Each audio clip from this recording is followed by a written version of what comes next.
अरे यार काय चाललंय, दिवसभर असंच बसून राहिलोय, कोणीच येत नाहीये. अरे देवा, काय रे हे? सकाळपासून काहीच धंदा झाला नाहीये.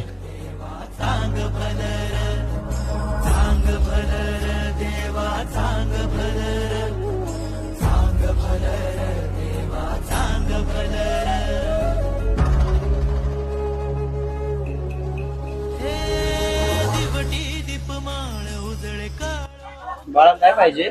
मला चहा पाहिजे पण माझ्याकडे पैसे नाही. थांबा, मी तुला देतो चहा.